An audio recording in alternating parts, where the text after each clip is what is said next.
Désengorgement des prisons et maisons d'arrêt. Le gouvernement prévoit de construire au moins 11 prisons d'une capacité de 2500 personnes chacune à travers le pays. C'est ce qui ressort de la réunion du Conseil des ministres.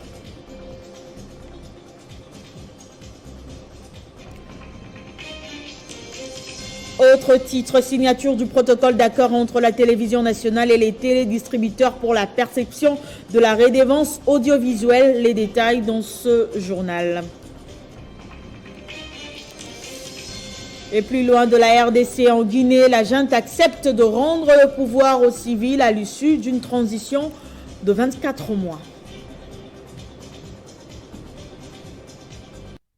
Bienvenue à tous à ce journal sur Télé 50. À la une de l'actualité, le Premier ministre Sama Lukonde a présidé vendredi la réunion hebdomadaire du Conseil des ministres. Il ressort de cette réunion que le gouvernement prévoit de construire au moins 11 prisons d'une capacité de 2500 personnes chacune à travers le pays afin de désengorger les prisons et maisons d'arrêt.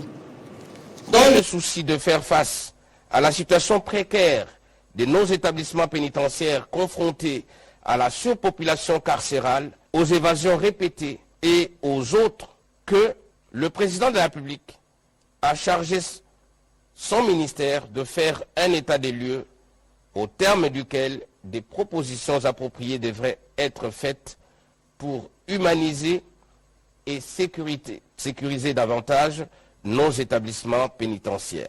Eu égard aux besoins pressants de trouver une solution rapide et durable, et après l'étude de faisabilité, il s'est dégagé l'idée de construire au moins 11 prisons d'une capacité de 2500 personnes chacune à travers le pays, selon l'ancienne configuration de 11 provinces. Ces nouvelles prisons seront équipées et sécurisées conformément aux normes internationales en la matière. En plus des nouvelles prisons à construire, ces projets offrent aussi la possibilité de réhabiliter celles qui existent. C'est notamment le cas des prisons de Kassapa à Lubumbashi et de Buluo à Likasi. Pour promouvoir l'autosuffisance alimentaire et rendre les détenus productifs, chaque prison sera dotée des unités de production. Processus électoral en RDC, la CENI a procédé au lancement officiel de la campagne de sensibilisation à l'opération d'identification et d'enrôlement des électeurs. Le président de la centrale électorale, Denis Kadima, sollicite à cet effet l'implication des parties prenantes dans la mobilisation des Congolais d'ici et ceux vivant à l'étranger. Le président de la CENI, Denis Kadima, a lancé la campagne de sensibilisation à l'identification et l'enrôlement des électeurs à Kinshasa devant le quota de représentants de 2 chambres du Parlement, du corps diplomatique, les médias et les organismes internationaux. Explicitant ses propos, Denis Kadima a mis en avant dans cette démarche l'étroite collaboration entre son institution et l'Office national d'identification de la population et l'Institut national des statistiques, annonçant le calendrier électoral à venir. Ce processus connaîtra en décembre le lancement de la révision du fichier électoral, que mon équipe et moi travaillons dans un contexte différent et sommes engagés à faire les choses différemment. Nous voulons impliquer toutes les parties prenantes au parcours sinueux du cycle électoral en cours, jalonné des contraintes de tous ordres. Nonobstant ces contraintes, la CENI est décidée à tout mettre en œuvre pour accomplir la mission légale qui lui est confiée, celle d'organiser en toute indépendance et impartialité des scrutins libres, démocratiques et transparents. Cette grande opération lancée ce jour a commencé par l'acquisition des kits d'identification et d'enrôlement des électeurs, les tests grandeur nature et la formation imminente de préposés qui se préparent à la tâche. Et pour lier l'acte à la parole, une caravane à grand renfort de messages conçus à cet effet s'est ébranlée aussitôt à l'issue de la cérémonie en vue d'une large vulgarisation. Cette cérémonie était entrecoupée d'une scénette des artistes comédiens poussant eux aussi à la roue de la sensibilisation pour une meilleure adhésion de la population à cette opération. Je l'annonçais au sommaire, signature du protocole d'accord entre la télévision nationale et les télédistributeurs pour la perfection de la redevance audiovisuelle. Ceci grâce à l'implication du ministère de la Communication et Médias qui a tenu à faire respecter la loi après 8 ans de non-application.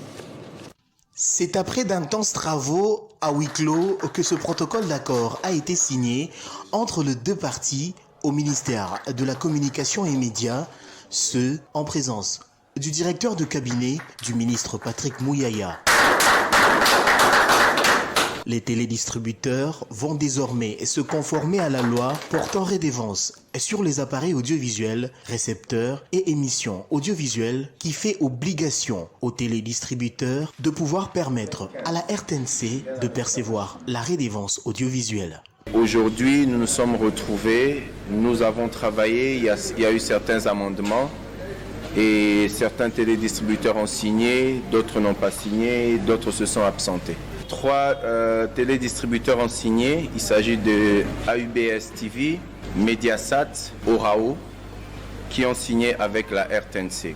Triste est de constater une fois de plus que Canal+, comme dans ses habitudes, prend la peine soit de changer des interlocuteurs, soit de s'absenter sans aucune raison bien précise. Canal+ n'a ni répondu ni appelé pour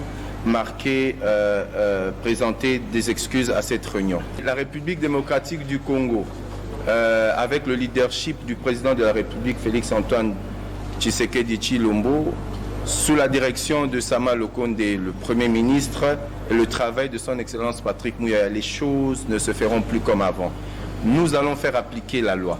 La finalisation de ce protocole d'accord sur la perception de la redevance audiovisuelle remet la RTNC dans ses droits, ceci grâce à l'implication personnelle du ministre de la Communication et Médias, Patrick Mouyaya. Et puis la validation de l'initiative pour la transparence dans les industries extractives en République démocratique du Congo dans la mise en œuvre de la norme ITIE avec un score de plus de 80%. C'est l'un des points abordés au cours de la réunion ordinaire des membres du comité ITIE présidé par le ministre du Plan. Regardez. Le comité exécutif de l'initiative pour la transparence des industries extractives en République démocratique du Congo s'est réuni pour la 119e réunion ordinaire le jeudi dernier. Sous la présidence du ministre d'État en charge du plan Christian Mwando Simba Kabulo, les points inscrits à l'ordre du jour ont été passés au peigne fin. Autre temps fort de cette rencontre, le ministre d'État Christian Mwando, président du comité exécutif de l'ITIE-RDC, a été face à la presse nationale et internationale. La validation de l'ITIE-RDC dans la mise en œuvre de la norme ITIE avec un score de 85,5% a été aussi abordée. Va nous permettre de consolider notre position, notamment avec les institutions financières internationales qui se basent aussi sur notre manière de faire.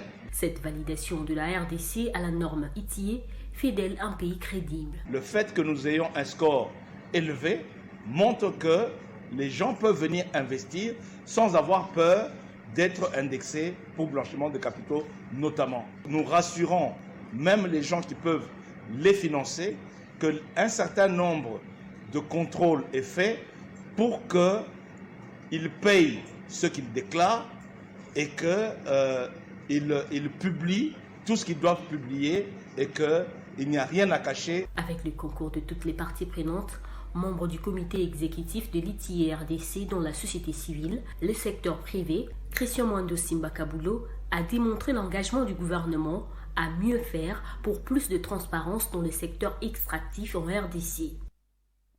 Rendons-nous au Kasaï oriental où le gouverneur Kabeya Machi a réceptionné au niveau du poste de péage de Simbombo le premier lot des poteaux destinés à porter des câbles électriques depuis la centrale hydroélectrique de Mutubi-Diboya en territoire de Miabi. Avec ce premier lot, 2 sous-stations seront construites et permettra aux habitants de Mbujimaï d'avoir de l'électricité. Lancement des travaux de réhabilitation des maisons des policiers du camp Mopaya à Kindu par l'autorité provinciale. Un soulagement du côté des bénéficiaires. Ceci entre dans le cadre de l'amélioration des conditions de vie de tous les citoyens tels que voulu par le chef de l'État Félix Tshisekedi. C'était au cours d'une cérémonie présidée par le ministre provincial de la Santé publique, faisant office du gouverneur AI, Afani Idrissa Mangala, en mission devant plusieurs personnalités provinciales. Le bourgmestre de la commune des Kasuku a remercié vivement le gouverneur. Prenons la parole, les ministres Junior Kibungi Mutanga a fait les points sur cette réalisation en jetant de fleurs sur le gouverneur et au chef de l'État, Félix Tshisekedi. L'état de délabrement très avancé dans lequel se trouvent les maisons des policiers du camp Mopaya, état qui expose la vie des membres de leurs familles respectives, surtout en ce début de la saison de pluie. C'est pourquoi, et conscient de cet état des choses, il applie à son excellence Afani Idrissa Mangala, gouverneur de province à l'intérim du Maniema, de décider de commencer par la réhabilitation des toitures des 20 maisons de ces camps. S'en est suivi la remise symbolique de tôles et la visite du marché municipal de la commune d'Alongouli en construction où l'ingénieur Alain Mayola, qui conduit le travaux, n'a pas manqué à dire. Les travaux avancent bien pour le pavillon. Nous sommes déjà au niveau de la toiture. Et dès la semaine prochaine, nous allons terminer à coller les pavillons et débuter la construction des étalages. Et pour les boutiques, il y a les 6 premières boutiques qui vont terminer dès la semaine prochaine. Tout porte à croire que le gouverneur AI, Idrissa Mangala, travaille jour et nuit pour redorer l'image de sa province.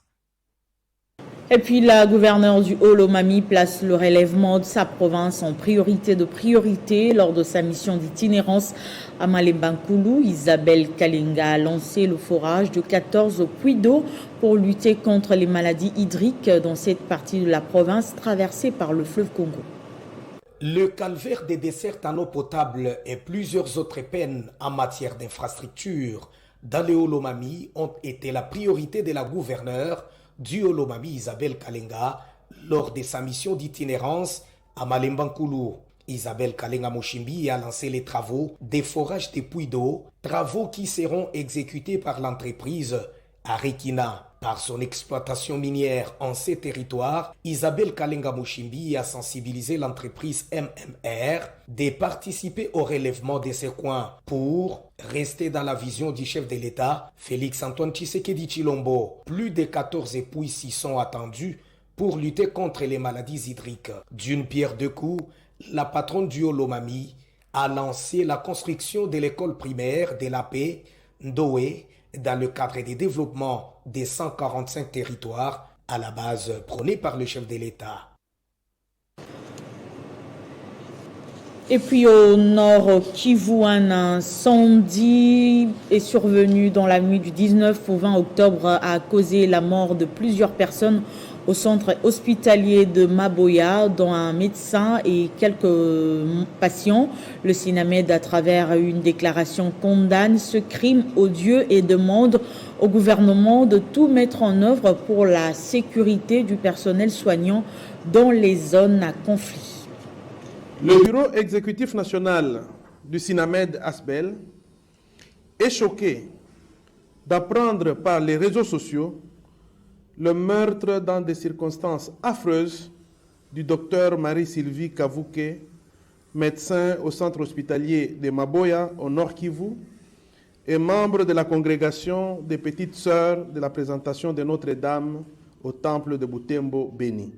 Alors que le docteur Marie-Sylvie Kavouke assurait le service de garde des malades, dans la nuit du 19 au 20 octobre 2022, des gens sans foi ni loi ont décidé d'incendier le centre hospitalier, envoyant de manière cynique à la mort médecins, infirmiers et malades hospitalisés et en détruisant méchamment les infrastructures. Je ne permettrai pas que des conditions ou des considérations des religions, des nations, des races, de partis ou des classes sociales viennent s'interposer entre mon devoir et mon patient.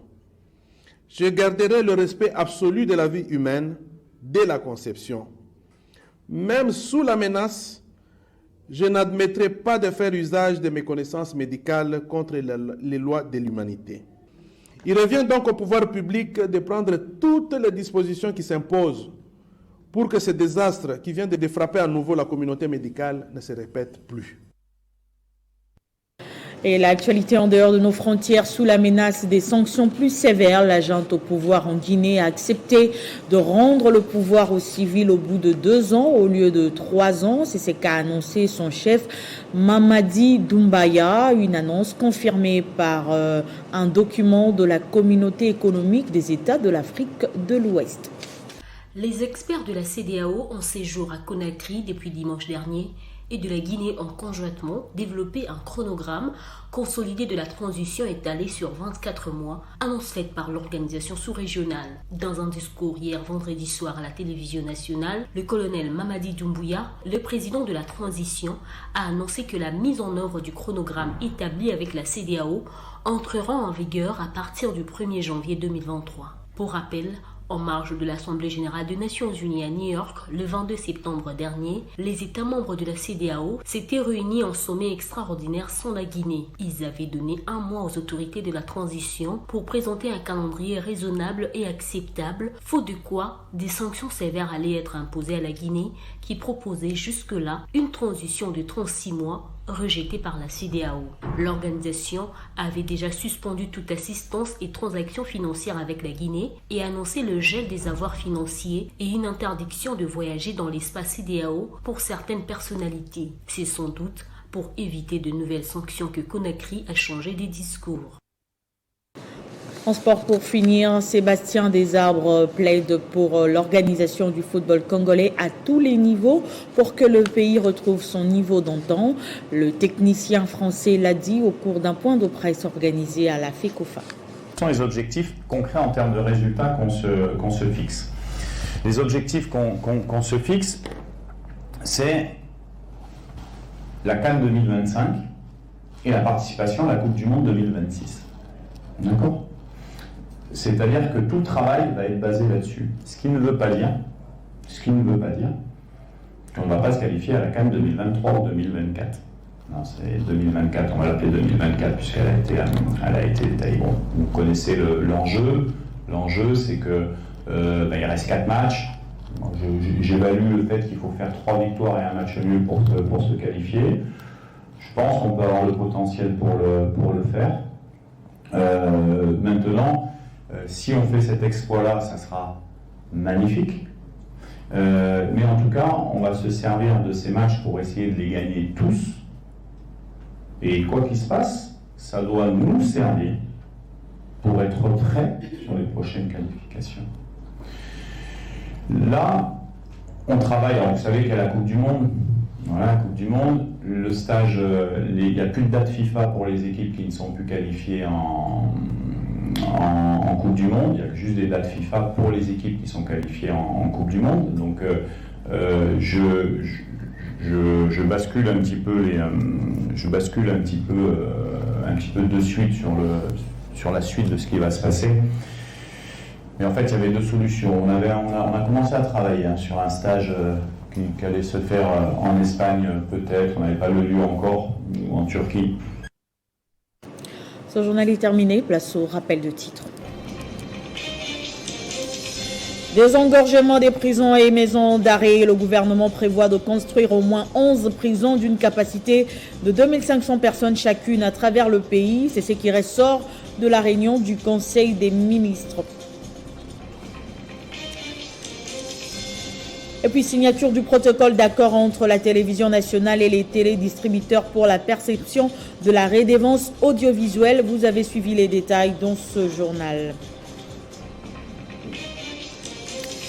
Et pendant ce temps, en Guinée, la junte accepte de rendre le pouvoir aux civils à l'issue d'une transition de 24 mois. Merci de nous avoir suivis et surtout restez fidèles au programme de Télé 50. L'info est en continu sur la bande défilante.